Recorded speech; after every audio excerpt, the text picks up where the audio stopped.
Well, looks like Paramount is wiping out Kurtzman Star Trek right out of its keister with Simon Kinberg reboot, claims rumor. All right, so following the news, the Skydance is ditching the J.J. Abrams Star Trek universe.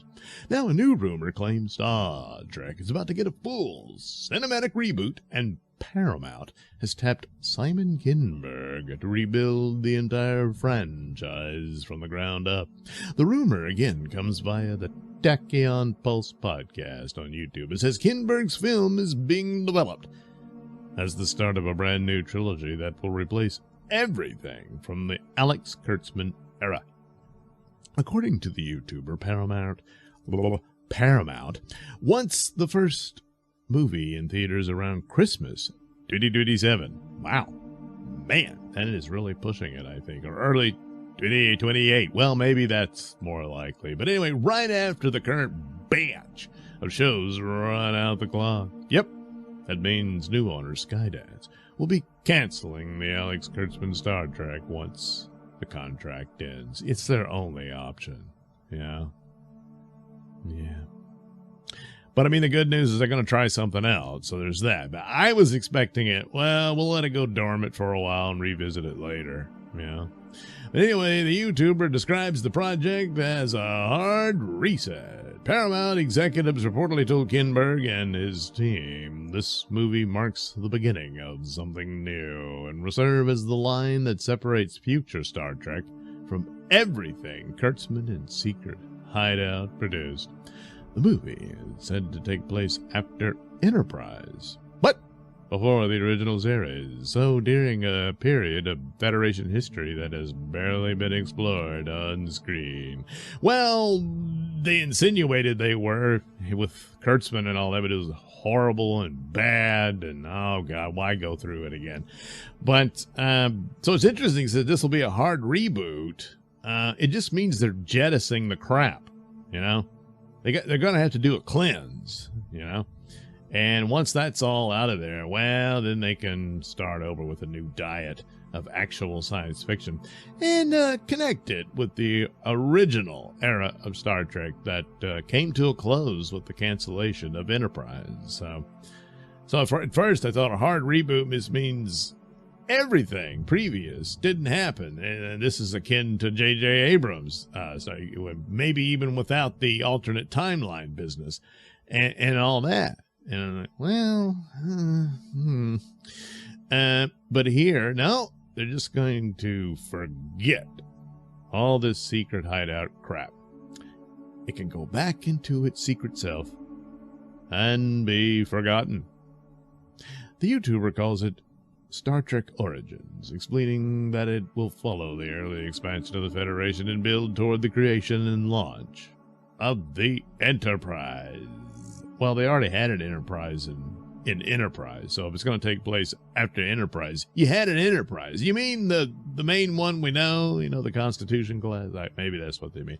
Anyway, he adds that the concept has evolved because Paramount's new leadership wants more freedom and fewer restrictions than what existed when the project first started. Tachyon Pulse claims Paramount wants 3 films mapped out before a single frame is shot. Well, that's a good idea. Of course, you have to allow for some amount of flexibility.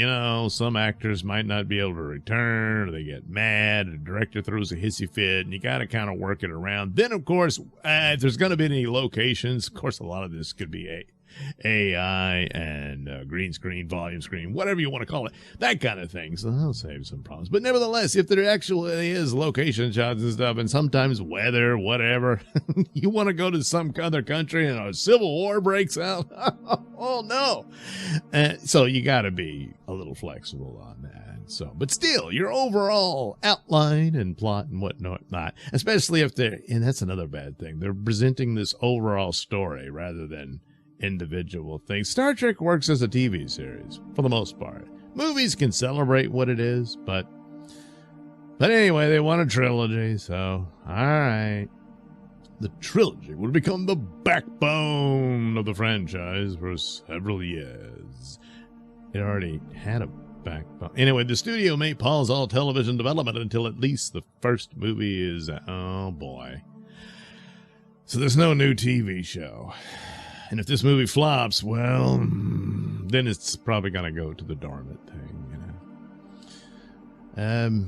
He doesn't believe, the Tachyon Pulse doesn't believe Paramount will eventually wait 8 years to greenlight a show the trilogy hits. But the current plan appears to be a long break from Star Trek on television. And that's terrible, but it's what the Kurtzman Secret Hideout has done to the brand, you know? If the rumor is that, of course, there's probably not enough television writers left now. I don't know. You know, they're capable of carrying a show like that, you know? They do one story and stretch it out over 10 episodes, and it's ridiculous. Anyway, if the rumor is accurate, it stands to reason it could be, you know? It's not, you know, absurd and ridiculous. And this talk about an origin of the Federation has been tossed around for a long time. So, yeah, there's probably something to that. So anyway, the rumor, both Starfleet Academy and Familiar Old Worlds will end sometime in 2027. Yes, I mean, I think Academy only has 2 seasons. They have to hurry up and shoot those back to back. And Strange New Worlds just got canceled, and their 5th season is just going to be a shortened send-off thing. So yeah, that's a done deal. And the studio will shift production to Pinewood Studios in Toronto. The idea is to reuse sets and keep costs down while launching the reboot. So a lot of the sets from especially Familiar Old Worlds, and probably they did spend I think a considerable amount for the sets of Starfleet Academy. What a waste of money. But it can be repurposed for their Federation origin thing, you know. You know, you just turn it around backwards and stuff, no one will notice. Anyway, the biggest claim is that Paramount wants nothing to do with Kurtzman canon once the deal with Secret Hideout expires. Well, that's very wise. Nobody likes it. Nobody.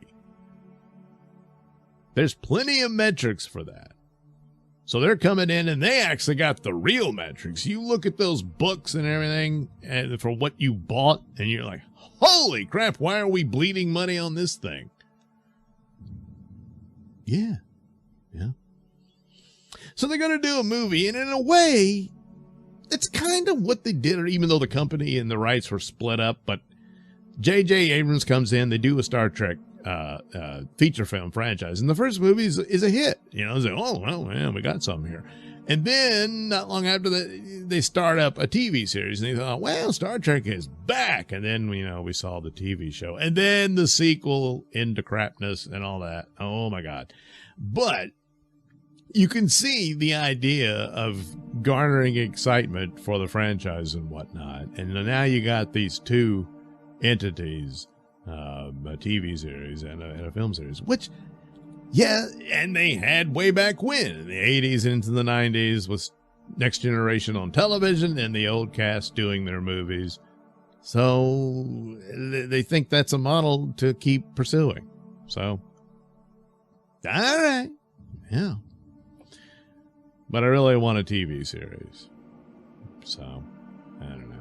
Tachyon Pulse says Paramount will ignore the Romulan supernova from Picard, ignore the Borg twist in season 3, and avoid acknowledging, avoid acknowledging characters and storylines created during the Kurtzman years. You might as well. Yep, you might as well. He claims that this is partly because Secret Hideout owns its original contributions, and Paramount doesn't want to negotiate for them. Oops, see, something finally works out with Kurtzman. You don't have to revisit that crap ever again. Instead, any future series would follow classic canon from the Berman era forward, while quietly pretending the last decade of shows never happened. Yeah, that's for the best. The YouTuber also says the new film needs to be a prequel because Paramount wants a clean slate without breaking established continuity. Why not just say established continuity is the prequel. My idea is, all right, you can do movies, but you need a strong television series to reestablish what Star Trek was. And that's just a new ship, new crew, in a future era beyond Next Generation and the original series. You can have an occasional nod or mention to elements and even character names from those years, but like historical figures and stuff. But that's it. You got to stand on your own and move forward. That's what they need to do. Now, in a roundabout way, they're not doing it. No, because they'll be in the past. Another prequel. At one time, a Pike series I was very interested in. You've squandered the goodwill on something like that. That's unfortunate. I think Anson Mount could have done a good job had he gotten the chance. He didn't. So that's gone. The Romulan War, and that would actually make for, if they do that with the movie series, there's potential there. And the challenge is to try to orchestrate that. A war where the combatants never meet. That's an interesting thing. There was a script, I believe, or maybe just an outline for an idea. And I think that would have been a series, but I suppose they could do it with the movie too.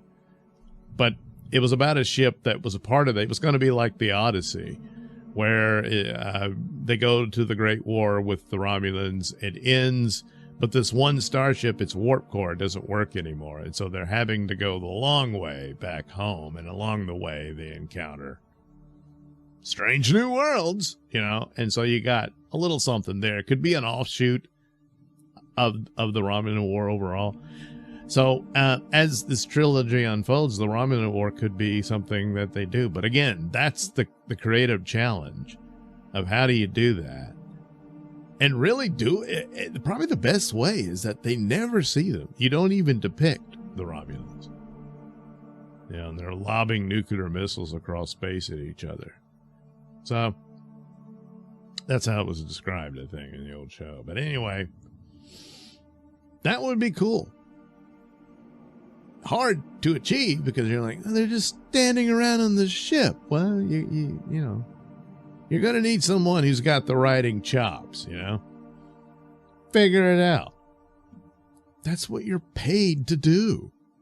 Anyway, the period between Enterprise and the original series contains only vague historical references, and the studio reportedly likes the freedom that comes with that. Well, that's true. You just can't step on those references that they did establish. Beyond that, well,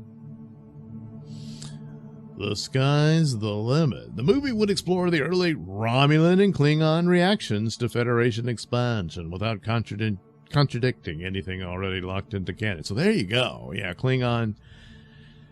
I got my own personal beefs with how to do that, but I guess it's never going to happen. So, yeah, they'll do that. So you'll see the Klingons, I'm sure. But the Romulans, nobody sees them until Kirk and the Enterprise encounter them. So that would be the cooler interaction, because it's going to be really hard to do. So anyway, Tachyon Post stresses that the entire thing is still a rumor. Yeah, but this is the thing about rumors. They can be true. They can be false. More times than not, they're somewhere in between. So some of these elements kind of lines up, that, this would be a direction. But then again, something else comes along and they scrap those plans. It doesn't mean they weren't thinking about it or thinking this is where we're going or whatever. But then they, wait a minute, let's do it this way. And then there you go. And again, a lot of this sounds familiar of other ideas they've had for a long time. So they're dusting it off, have somebody come in. Simon Kinberg comes in, looks at it, that kind of thing. So anyway, but he says multiple people in and around the project have told him the same details. A lot of smoke. There could be fire. His next video will supposedly cover the evidence he's gathered so far. Well, that's nice. But anyway, yeah, there's no way you can hang on to Secret Hideout. Boy, Doug Jones really did look like an alien. What a waste of money and good makeup and stuff. You know, it had some things, a waste of Anson Mount. Yeah. This was a great cast, but yeah. Oh, well. Time to move on, you know. And unfortunately, this is some alternate universe that for some reason dominated the Trek franchise for a while. And then everyone's going to move on and forget it ever happened. Well, that's too bad, but